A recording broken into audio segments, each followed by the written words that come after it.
Hello everyone, this is your Karan sir and welcome back to Karnomatics. आज की video में मैं आपके साथ क्लास 9th मैथमेटिक्स की डीओई वर्कशीट नंबर 5 कवर करूंगा।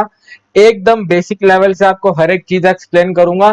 तो पहले आप ये वीडियो कंप्लीट देखना, उसके बाद इस वर्कशीट के सॉल्यूशन अपनी कॉपी में नोट करके अपनी क्लास टीचर को सबमिट कर देना, जिससे कि आपको पूरे के पूरे कंप्लीट मार्क्स मिल जाएंगे।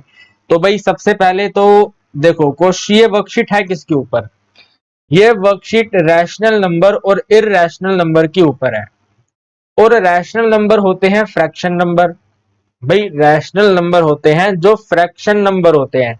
तो दो चार छोटी छोटी बातें हमें इन्होंने बता रखी हैं कि देखो, अगर हम 3 को 5 से मल्टीप्लाई करते हैं तो वो 15 होता है, हम जानते हैं। और जैसा कि मैंने बोला कि ये वाली वर्कशीट रैशनल और इररेशनल के ऊपर है, और रैशनल एक फ्रैक्शन होता है। तो देखो जो 15 है ना, हम 15 को नोट कर सकते हैं 15 अपॉन में 1।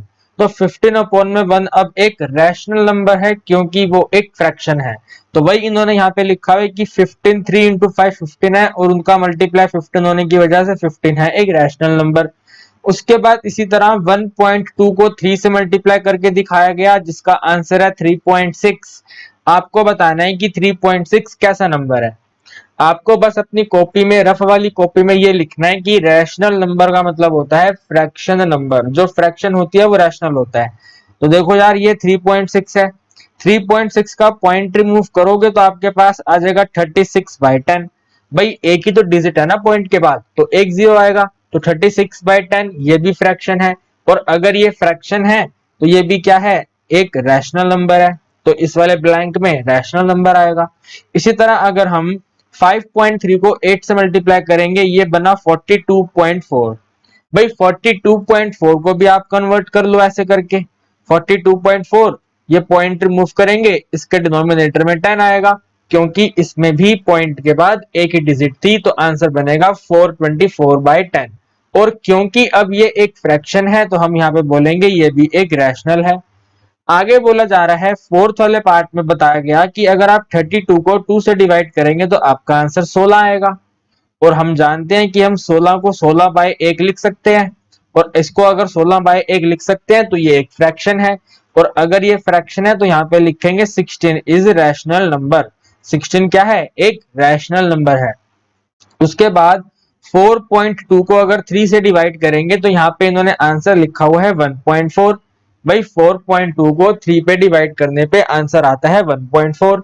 और 1.4 को हम ऐसे लिख सकते हैं, भाई 14 अपॉन में 10।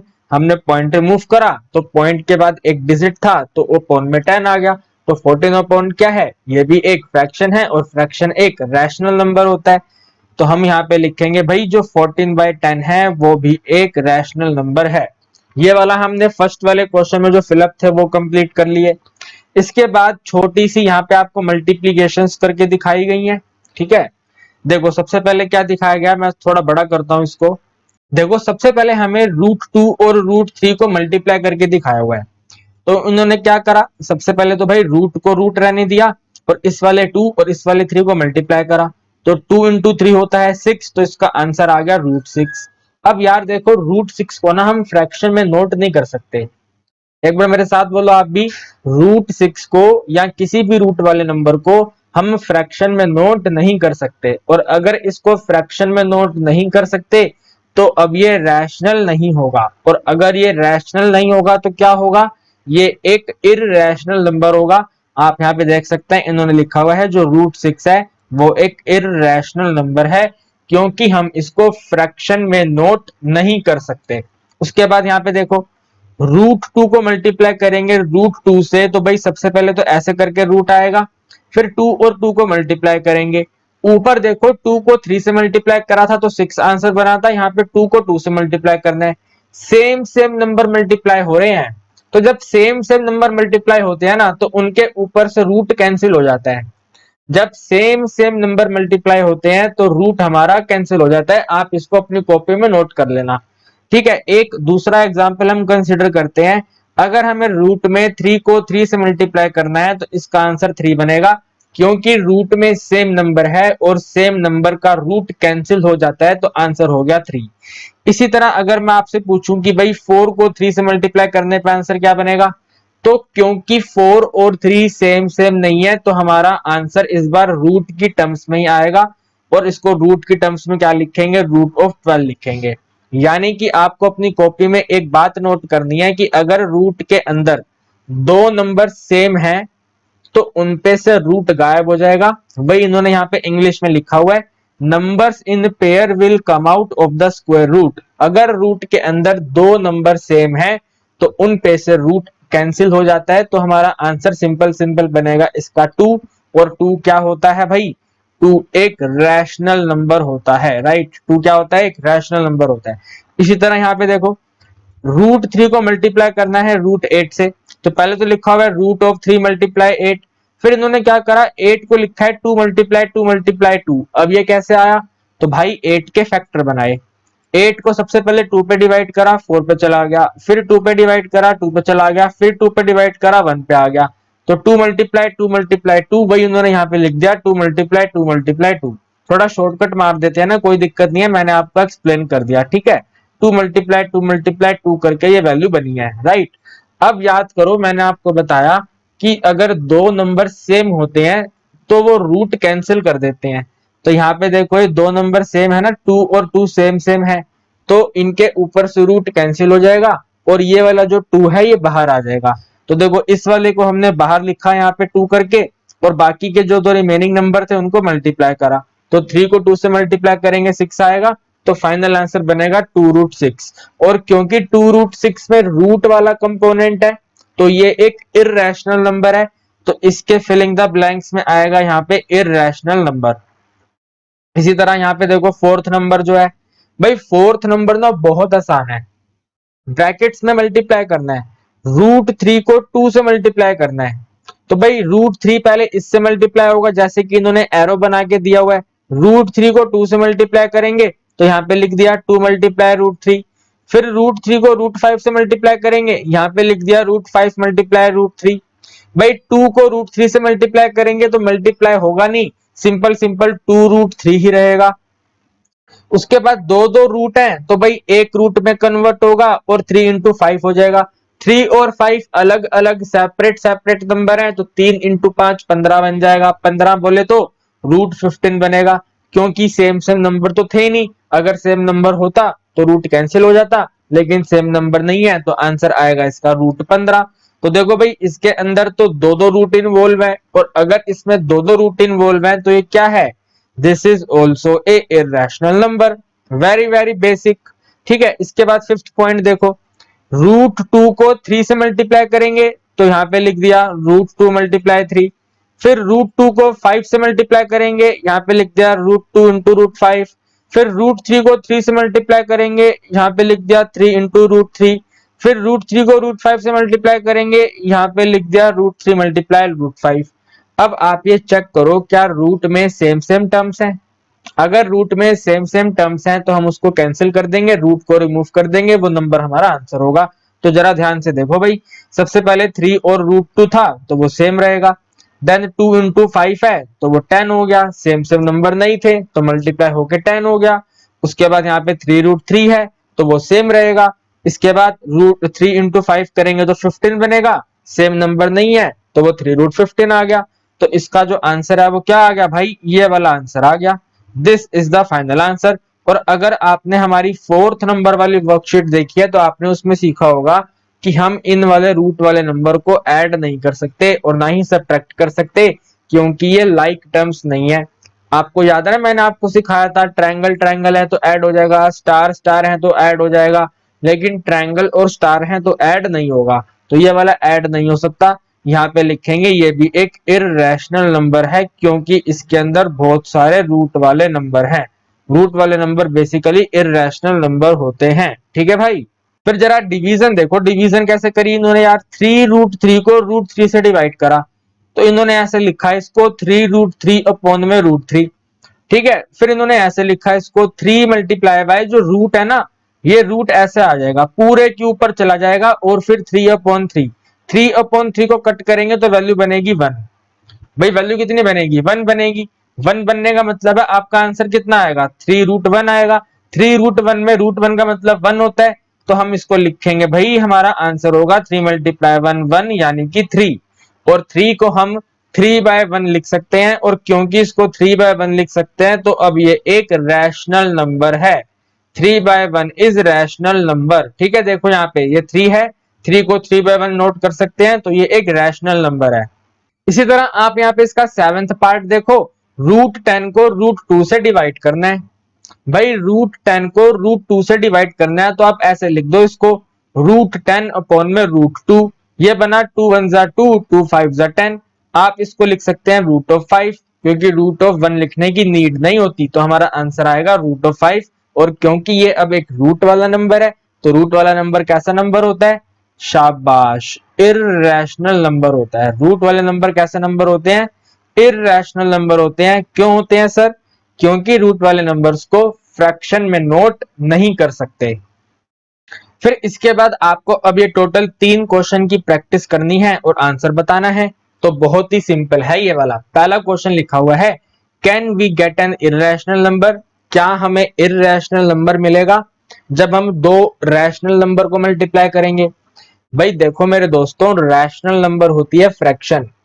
तो अगर आप दो फ्रैक्शन को मल्टीप्लाई करोगे तो आंसर उसका फ्रैक्शन आएगा, और क्योंकि आंसर उसका फ्रैक्शन आएगा तो हमारा जो आंसर बनेगा वो रैशनल बनेगा। हमारा आंसर कभी भी इरैशनल नहीं बनेगा। तो हम यहाँ पे इसका आंसर क्या लिखेंगे? नो लिखेंगे। ठीक है भाई।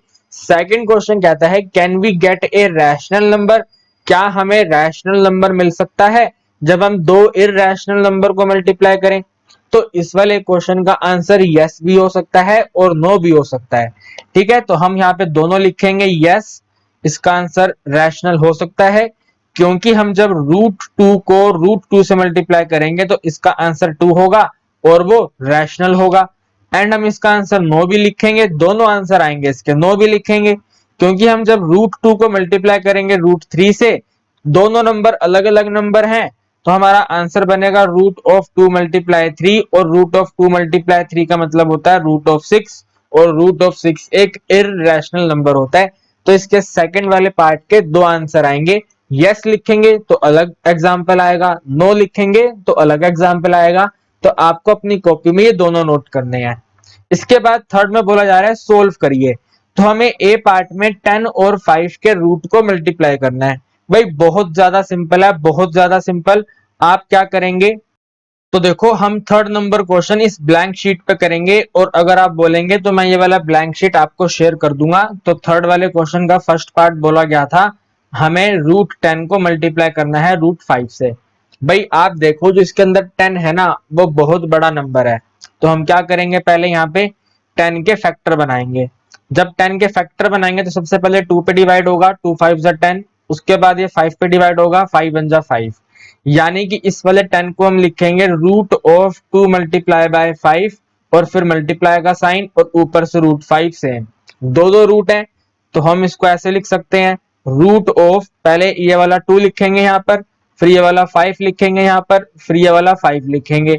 और आप यहाँ पे देखो 5 और 5 पेयर बन गए, और आप ये जानते हैं जिनका पेयर बन जाता है वो रूट से बाहर आ जाता है। तो भाई ये वाला 5 और ये वाला 5 पेयर बन गया, तो पेयर बाहर आ जाएगा, और ये वाला जो √2 है वो अंदर रहेगा, यानी कि आंसर बना 5√2। तो हमारे थर्ड क्वेश्चन के फर्स्ट वाले पार्ट का आंसर आ गया 5√2। देन हमें इसके सेकंड पार्ट में बोला गया है कि √3 को मल्टीप्लाई करिए √6 से। जैसे मैंने फर्स्ट पार्ट करा, सेम टू सेम हमें सेकंड पार्ट करना है। तो भाई सबसे पहले बड़ा नंबर 6 है, तो 6 के फैक्टर बनाएंगे। तो 2 3 6 और 3 1 3। तो यहाँ पे लिखेंगे √3 मल्टीप्लाई, इस वाले √6 को ऐसे लिखेंगे √2 × 3। इसके बाद तीनों टर्म्स को रूट में कन्वर्ट करेंगे, तो पहले ये वाला 3 आएगा, उसके बाद ये वाला 2 आएगा, और फिर लास्ट में ये वाला 3 आएगा। आप यहाँ पे देखो, ये वाला 3 और ये वाला 3 दोनों मिलकर एक टर्म बना रहे हैं, सेम सेम टर्म है, तो पेयर बन गए। और अगर ये पेयर बन गए तो इनका रूट बाहर आ जाएगा। तो हम इसको ऐसे लिखेंगे, भाई जिनका पेयर बन गया वो 3 था, तो 3 बाहर आ गया, और ये वाला रूट अंदर अकेला रहेगा, तो 3√2 हमारा आंसर होगा। तो सेकंड वाले पार्ट का आंसर आ गया है हमारा 3√2। इसके बाद देखेंगे थर्ड पार्ट क्या है। तो थर्ड पार्ट के अंदर हमें √6 का मल्टीप्लाई करना है √3 प्लस √2 से। तो हम यहाँ पे नोट करेंगे √6 का मल्टीप्लाई करना है √3 प्लस 2 से। तो भाई आपको एरो मेथड याद है, पहले ये वाला इससे मल्टीप्लाई होगा, फिर ये वाला इससे मल्टीप्लाई होगा, तो सेम वैसे नोट करेंगे। सो √6 मल्टीप्लाई बाय √3, फिर बीच में प्लस का साइन है तो प्लस आएगा, ठीक है। ये वाला प्लस का साइन यहाँ पे कॉपी कर देंगे, प्लस का साइन, और फिर ये वाला जो √6 है इस 2 से मल्टीप्लाई होगा, तो √6 मल्टीप्लाई बाय 2। भाई देखो √6 और 2 आपस में मल्टीप्लाई नहीं हो सकते, तो यहाँ पे लास्ट में एडिशन 2√6 तो आना ही है, और यहाँ पे है √6 और √3, तो भाई √6 और √3 का मल्टीप्लाई ये रहा। अभी हमने करा तो इसका मल्टीप्लाई बनता है 3√2, तो इसको मल्टीप्लाई करके यहाँ पे लिखेंगे 3√2। ये है 3√2, ये है 2√6, एक ट्रायंगल है एक स्टार है, दोनों ऐड नहीं हो सकते, तो हमारा आंसर यही रहेगा 3√2 प्लस 2√6। इसके बाद डी पार्ट में हमें √15 को डिवाइड करना है √5 से, तो इसको भी उसी वाली शीट पर नोट करेंगे, ये वाली शीट पर, एंड यहाँ पे लिखेंगे फोर्थ पार्ट। फोर्थ पार्ट में अपने को √15 को डिवाइड करना था √5 से, तो यार आप इसको ऐसे लिखेंगे, पहले तो √15 डिवाइडेड बाय √5, ठीक है, ये वाला रूट ऐसे हो जाएगा, तो 15/5, भाई 5 1 जा 5, 5 3 जा 15, तो हमारा आंसर आ गया √3। देख रहे हैं कितना सिंपल सा ये। तो इसी तरह के सिंपल सिंपल क्वेश्चन आपको दिए हुए हैं, फटाफट से आपको अपनी कॉपी में नोट करते जाना है। देन ई पार्ट में √7 का मल्टीप्लाई करना है √21 से, तो इसको यहाँ पे नोट करेंगे। जो हमारा ई वाला पार्ट है यानी कि जो फिफ्थ पार्ट है उसके अंदर √7 का मल्टीप्लाई करना है √21 से, तो भाई 21 बड़ा नंबर है, 21 के फैक्टर बना लेंगे। सबसे पहले 3 पे डिवाइड होगा, 3 7 जा 21, फिर 7 पे डिवाइड होगा, 7 1 जा 7, फिर इसको यहाँ पे नोट करेंगे तो √7 सेम रहेगा, और 21 को लिखेंगे 3 मल्टीप्लाई बाय 7, फिर इस रूट को ऐसे होल करके लिख देंगे। सबसे पहले ये वाला 7 आएगा, उसके बाद ये वाला 3 आएगा, और उसके बाद ये वाला 7 आएगा। 7 और 7 दोनों सेम सेम नंबर हैं, पेयर बना लेंगे, और क्योंकि ये वाला 7 और ये वाला 7 पेयर बना लेंगे तो पेयर वाला नंबर बाहर आ जाएगा, और जो बाकी रिमेनिंग बचा वो रूट में ही रहेगा, तो हमारा आंसर बना 7√3। तो फिफ्थ वाले पार्ट यानी कि ई वाले पार्ट का आंसर आ गया हमारा 5√3। इसके बाद हमारे पास एफ पार्ट में दिया गया है 18√3 को डिवाइड करिए 6√3 से। कितना सिंपल है, 18√3 को हमें डिवाइड करना है 6√3 से। सो 6 पार्ट है हमारा 18√3 डिवाइडेड बाय 6√3। आप इसको ऐसे लिखेंगे, 18√3 को डिवाइड करेंगे 6√3 से, तो भाई √3 कैंसिल हो गया, और 6 1 जा 6 होता है, 6 3 जा 18 होता है, तो हमारा आंसर आ गया ओनली 3। देखो यार कितना सिंपल है भाई, कितना सिंपल है। अगर आपको ये सारे सॉल्यूशन समझ आ रहे हैं तो अपने दोस्तों के साथ भी शेयर कर दो। फिर इसके जी पार्ट में 27.8 को 15 से मल्टीप्लाई करना है। 27.8 का मल्टीप्लाई 15 से, बताओ कितना इजी है, कितना इजी है। 27.8 मल्टीप्लाई 15, तो यहाँ पे लिखेंगे पहले 278 और 15। भाई 5 को 8 से मल्टीप्लाई करेंगे 40 आएगा, 4 कैरी चला गया 0 लिखेंगे। 5 को 7 से मल्टीप्लाई करेंगे 35 आएगा, 35 को 4 ऐड करेंगे 39 बनेगा, 3 कैरी चला गया। 5 को 2 से मल्टीप्लाई करेंगे 10 बनेगा, भाई 5 2 जा 10, 10 में 3 ऐड करेंगे तो 13 आएगा, देन मल्टीप्लाई। 1 से मल्टीप्लाई करेंगे तो सेम आएगा, तो यहाँ पे 8 आ गया, यहाँ पे 7 आ गया, यहाँ पे 2 आ गया। 0 का 0 आएगा, 8 प्लस 9 करेंगे तो 17 बनेगा, 7 प्लस 3 10, 10 प्लस 1 11, एंड 2 प्लस 2 4, तो 4170। लेकिन आप देखो यहाँ पे एक डिजिट के बाद ना यहाँ पे पॉइंट है, तो यहाँ पे भी एक डिजिट के बाद पॉइंट आएगा, तो हमारा आंसर आएगा 417, क्योंकि पॉइंट के बाद ना जीरो नोट करने की नीड नहीं होती, तो मल्टीप्लाई में हमारा आंसर आ गया इसका 417। जल्दी से इसके सेवेंथ वाला पार्ट आप अपनी कॉपी में नोट कर लो, या बाद में एक साथ नोट कर लेना। एट्थ वाला पार्ट है 1.06 को 2 से डिवाइड करिए। कितना सिंपल है यार, 1.06 को, इसका जो एट्थ पार्ट है 1.06 को हमें डिवाइड करना है 2 से। भाई इसका मतलब ऐसे है 1.06 डिवाइडेड बाय 2, तो यहाँ पे डिवाइड कर लो, 106 को डिवाइड कर दो पहले।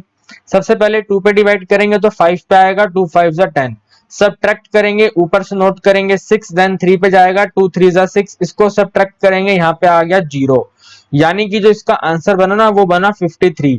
लेकिन पॉइंट के बाद में 2 डिजिट है तो आप भी 2 डिजिट के बाद पॉइंट लगा दो, तो 53 ऑलरेडी ही 2 डिजिट है, तो 55 से पहले यहाँ पे पॉइंट आएगा, यहाँ पे 0 लिख देंगे, तो हमारा आंसर आ गया 0.53। बताओ यार, ये वाली हमारी वर्कशीट नंबर 5 है। आप मुझे कमेंट बॉक्स में बता देना, अगर आपको ये वाली शीट चाहिए तो मैं आपको दे दूंगा, अदरवाइज मैं एक काम करता हूं, आप ऐसे कर लो, इसका ऐसे करके स्क्रीनशॉट ले लो। अब ये सारे एक साथ क्वेश्चन आ गए और इनको अपनी कॉपी में नोट कर लो। आपके एग्जामिनर, आपके टीचर आपको इस वाली वर्कशीट में फुल मार्क्स डिस्ट्रीब्यूट कर देंगे, ये मेरा आपसे प्रॉमिस है। तो जल्दी से इसका स्क्रीनशॉट ले लो। और मेरे दोस्तों, अगर आपको इस वाली वर्कशीट के किसी भी पार्ट में कोई भी डाउट है तो वीडियो के कमेंट बॉक्स में कमेंट करके पूछ लो, मैं डेफिनेटली आपका रिप्लाई कर दूंगा। और ये वीडियो अपने दोस्तों को भी शेयर कर दो, उनको भी बताओ भाई एक करण सर हैं कर्नोमैटिक्स चैनल पर जो वर्कशीट के सॉल्यूशन प्रोवाइड करवाते हैं और एकदम बढ़िया सॉल्यूशन प्रोवाइड करवा रहे हैं। अगर आपको कोई डाउट है तो आप डेफिनेटली पूछ सकते हैं, वीडियो को शेयर कर दो अपने दोस्तों के साथ। अब मैं आपके साथ नेक्स्ट वीक मिलूंगा नई मैथ्स की वर्कशीट के साथ, that will be 6th worksheet of class 9th maths. तो आज के लिए इतना ही, अपने दोस्तों के साथ शेयर कर देना। Bye bye everyone.